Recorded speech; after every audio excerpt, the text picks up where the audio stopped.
Hey, fourth and fifth grade. Welcome back to your second edition of the First Chapter Friday.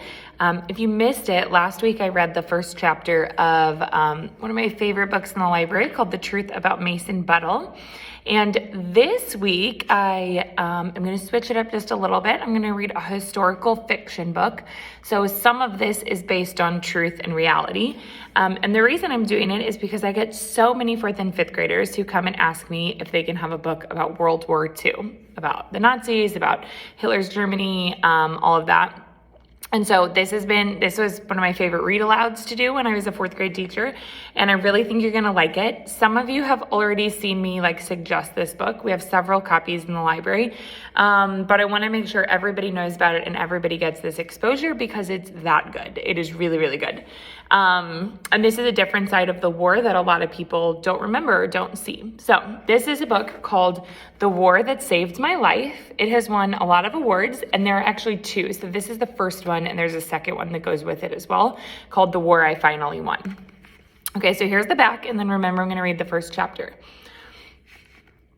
Only after she escaped from fear did she really find her strength. Ada is 10 years old and has never left her one-room apartment.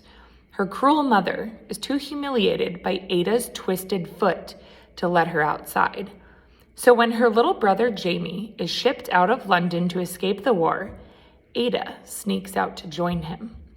Ada and Jamie are forced upon Susan Smith, a woman used to having only herself to care for. At Susan's home, Ada teaches herself to ride a pony, learns to read, and watches for German spies. She even begins to trust Susan, and Susan begins to love Ada and Jamie. But in the end, will their bond be enough to hold them together through wartime? Or will Ada and her brother fall back into the hands of their mother? So this is something that really did happen during the war and has happened at different points, unfortunately, in past history, where when big cities were trying to avoid being bombed, they would send children to live without their parents. They would send them on trains or cars or whatever and send them out to different parts of the countryside to try to the idea was to keep the children of the community safe. And so Ada is a girl who has a club foot, meaning she's born with a foot that's reversed. She has a lot of difficulty walking. Now, actually, even then in modern medicine, they could fix a club foot. I actually have a niece who has a club foot, but she's in a cast as an infant, as a newborn, and it will be fixed. Ada's mom did not agree with that, didn't do that. And so Ada really struggles. And then her family, the kids are sent into the English countryside as Nazi Germanies have started to invade different parts of England. So that's where this story starts. And I'm going to start by reading you chapter 1. Ada, get back from that window.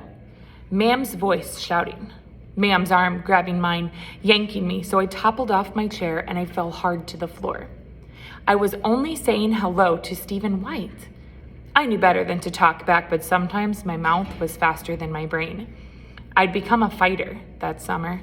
Mam smacked me hard. My head snapped back against the chair leg, and for a moment, I saw stars. Don't you be talking to nobody, Mam said. I'll let you look out that window out of kindness in my heart, but I'll board it over you if you go sticking your nose out, much less talking to anyone. Jamie's out there, I mumbled. Oh, why shouldn't he be? Mam said. He ain't a cripple. He ain't like you. I clamped my lips over what I might have said next, and I shook my head to clear it. Then I saw the smear of blood on the floor. Oh, mercy, I hadn't cleaned it up from this afternoon. If Mam saw it, she'd put 2 and 2 together fast. Then I'd be in soup for sure. I slid over until my bottom covered the blood stain, and I curled my bad foot beneath me. You'd better be making me tea, Mam said.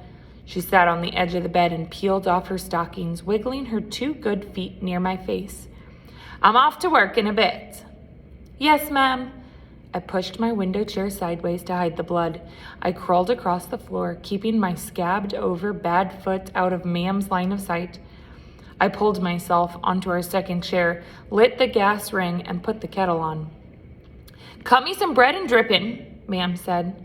Get some for your brother, too, she laughed. And if there's any left, you can throw it out the window. See if Stephen White would like it for dinner. How'd you like that? I didn't say anything.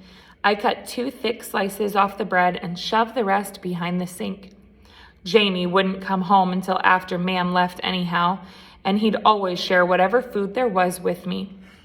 When the tea was ready, Ma'am came to get her mug. I see that look in your eye, my girl, she said. Don't start thinking you can cross me. You're lucky I put up with you as it is. You've no idea how much worse things can be for you. I had poured myself a mug of tea.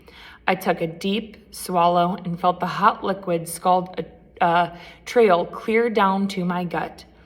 Ma'am wasn't kidding, but then neither was I. There are all kinds of wars.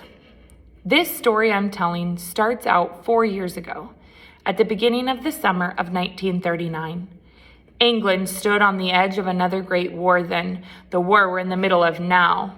Most people were afraid. I was 10 years old, though I didn't know my age at the time. And while I'd heard of Hitler, little bits and pieces of swear words that floated from the lane of my 3rd floor window, I wasn't the least concerned about him or any other war fought between nations. You'd think from what I've already told you that I was at war with my mother, but my first war was the war I waged in June. That was between my brother and me. Jamie had a mop of dirt brown hair, the eyes of an angel, and the soul of an imp. Ma'am said he was 6 years old and would have to start school in the fall. Unlike me, he had strong legs and 2 sound feet on the ends of them. He used them to run away from me. I dreaded being alone. Our flat was 1 room on the 3rd floor above the pub where Ma'am worked nights. In the mornings, Ma'am slept late, and it was my job to get Jamie something to eat and keep him quiet until she was ready to wake up. Then Ma'am usually went out to shop or talk to women in the lane. Sometimes she took Jamie with her, but mostly not. In the evenings, Ma'am went to work, and I fed Jamie tea and sang to him and put him to sleep, and I'd been doing all that for as long as I could remember, from the days when Jamie still wore diapers and was too small to use the pot. We played games and sang songs and watched the world out the window, the Iceman and his carts, the Rag and the Bone Dog and his shaggy pony, the men coming home from the docks in the evenings and the women hanging out wash and talking on the stoops, the children of the lane skipping rope and playing tag. I could have gotten down the stairs even then. I could have crawled or scooted on my bottom. I wasn't helpless, but the one time I did venture outdoors, Ma'am found out and beat me until my shoulders bled. You're nothing but a disgrace, she screamed. A monster with that ugly foot. You think I want the world seeing my shame? She threatened to board over my window if I went downstairs again. Sorry, guys, you gotta leave. Sorry. That was always her threat to me. My right foot was small and twisted so that the bottom pointed skyward, all the toes in the air, and what should have been the top touched the ground. The ankle didn't work right, of course, and it hurt whenever I put weight on it, so for most of my life I never did. I was really good at crawling. I didn't protest staying in one room so long as it held both Jamie and me, but as Jamie grew older, he wanted to be with the other children, playing in the streets. Why shouldn't he, Ma'am asked. He's normal enough. To Jamie, she said, you're not like Ada. You can go whenever you like. He can't, I said. He has to stay where I can see him. At first he did, but then he made friends with a gang of boys and went running out of sight all day. He came home with stories about the docks on the River Thames, where big ships unloaded cargo from around the world. He told me about trains and warehouses bigger than the whole block of flats. He'd seen St. Mary's, the church by whose bells he stayed out later and later, until he came home hours after Ma'am left. He was gone all the time, and Ma'am didn't care. My room was a prison. I could hardly bear the heat and the quiet and the emptiness. I tried everything to make Jamie stay. I barred the door so he couldn't get out, but he was already stronger than me. I begged and pleaded with Ma'am. I threatened Jamie, and then one hot day, I tied his hands and feet while he was sleeping. I would make him stay with me.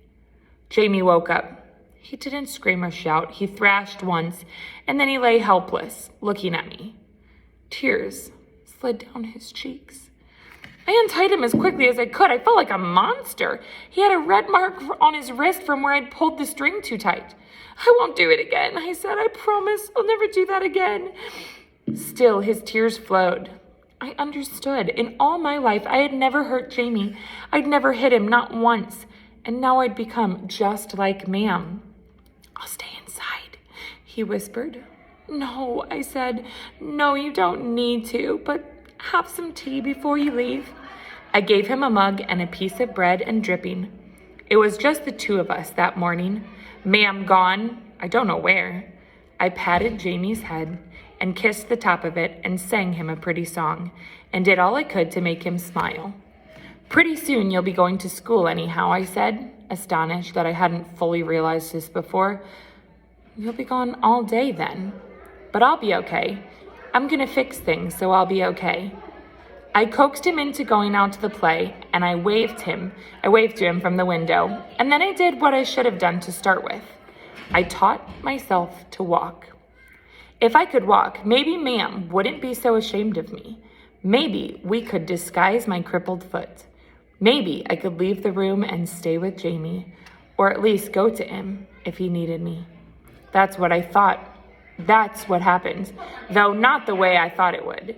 In the end, it was the combination of the two, the end of the little war against Jamie and the start of the big war, Hitler's war, that set me free. And that's the end of chapter 1. So I highly encourage you. I have a lot of copies of this book, actually. So if you're into World War II, that's just the beginning. I promise it gets a whole lot better. You're really not going to like Ma'am, and you're going to be rooting for Ada, and it's a really great story. So I hope you will consider coming down to check it out or ask me about some other ones. Or if you have read it, come in and get the second one, The War I Finally Won, or just come let me know what you liked, what you didn't like, or suggest another one. Anyway, have a great Friday, and I'll see you all later.